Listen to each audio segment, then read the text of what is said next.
Well, good evening all, and welcome to Denver 7 Sports, brought to you by Ramos Law. And we continue our coverage here of the Avalanche winning the Stanley Cup. Look, the best team won, okay? The Avs were the favorites. It was no surprise they got this far. It was so good to see them lift the cup after 3 years straight of frustration, getting knocked out in the second round. Jared Bednar taking over for Patrick Waugh, who resigned a couple of weeks before training camp 5 years ago. They went on to be the worst team in the NHL, 2015, 2016. And here we are, 2022. Jared Bednar, he's my coach of the year for sure. Joe Sakic is the GM of the year. Cale Makar, he's the Conn Smythe winner. And the Avalanche are the Stanley Cup champions. Let's take a look at how it happened here. We've got some great highlights to show you. This would be the first goal of the game. Steve Stamkos in front. And it was a little uneasy and a little tense for a while until this. Bo Byram over to Nate. A one-timer. McKinnon tied it up. And then the Avs dominated from there. McKinnon to Arturi Lehkonen and 2-1. And the Avs held on as the cup came out. Wake up, Stanley. Showtime for you. The shiny beast was ready for its close-up, and he got it. Time ticking down, and this is one of the greatest scenes we've seen in years. The celebration on the ice. These guys, the core group of McKinnon, Landeskog, Makar, and there's Cale getting the Conn Smythe Trophy as the playoffs MVP, and then the cup. The captain always gets it first, right? Joe Sakic got it in 96 and 01, and Gabe Landeskog got it in 92. He skated around for a bit, and then, as I said before, in Ray Bourque style, Erik Johnson, the longest tenured Avalanche player, 12 years. Tears in his eyes as he lifted the cup right there. What a scene at Amalie Arena. Would have been great to do it at Ball Arena, but we'll take it. And now let's go live to Amalie Arena, and sports anchor Nick Rothschild is there. And Nick, looks like pretty much cleared out, but man, what a scene on the ice. You were down there talking to all the players, Coach Bednar, Joe Sakic, and we talked about Erik Johnson. What a night for him. 12 years in the making, and he's finally lifted the Stanley Cup.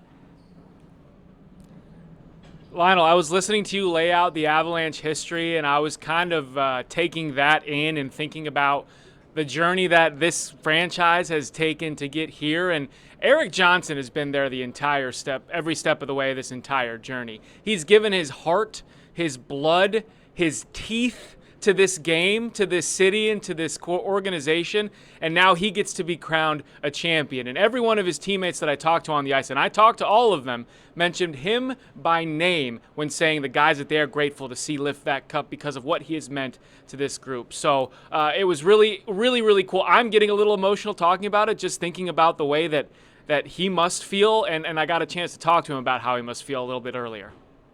You're looking off and thinking and sort of being introspective. What's coming to your mind? I mean, I thought I was going to start bawling, and then I just thought, how am I ever going to top this day of my life? It's the best day ever. This is what you work your entire life for. I mean, start to play hockey as a kid because it's fun, and then you get good at it, and then you just play because you want to win the cup. I mean, I don't care how much money you make. You want to win the Stanley Cup, and we did it. The fun is kind of drained a little bit. Has it come back now? Is this what it was like? Is this the essence of hockey? I feel like I'm dreaming. I hope I'm not going to wake up and this isn't real, but I'm pretty sure it's real. I'd pinch you, but I think you'd punch me. No, I wouldn't. This is amazing. I'm just so proud of, like I said, all my boys. You believe in yourself and you surround yourself with people that believe in you, you can make things happen, and that's what we did. Whew. Listening to that back, it's getting a little misty in here, guys.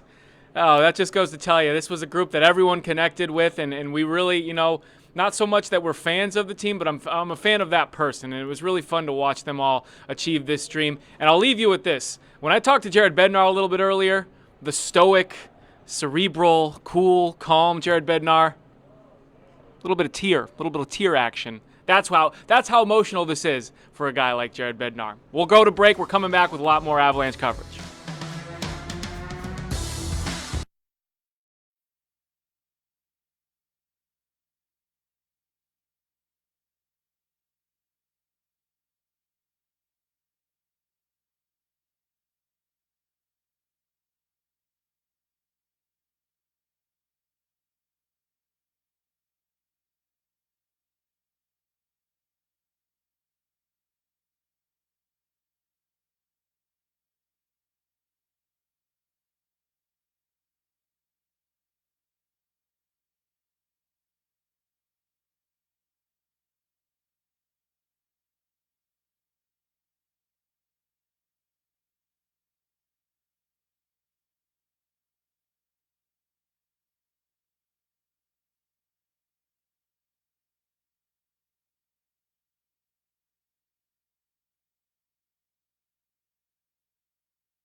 And welcome back to our special coverage of the Stanley Cup Championship Avalanche. And it's not just the Avs celebrating tonight. Broncos quarterback Russell Wilson also having fun, tweeting, "Stanley Cup champs, Avalanche, let's go." Oh yeah, a bunch of believers here in Colorado. And now here's another look overhead at the party. Boy, with fireworks in downtown Denver. Again, this is near 20th and Market. A little bit of a rowdy crowd out there as they set off a whole bunch of fireworks. The crowd in a celebratory mood tonight after spending the evening watching the game and then gathering together. And then here's a look from the ground. Denver 7's Colette Bordelon is out there talking to fans right now. We're going to check back in with her in just a few minutes.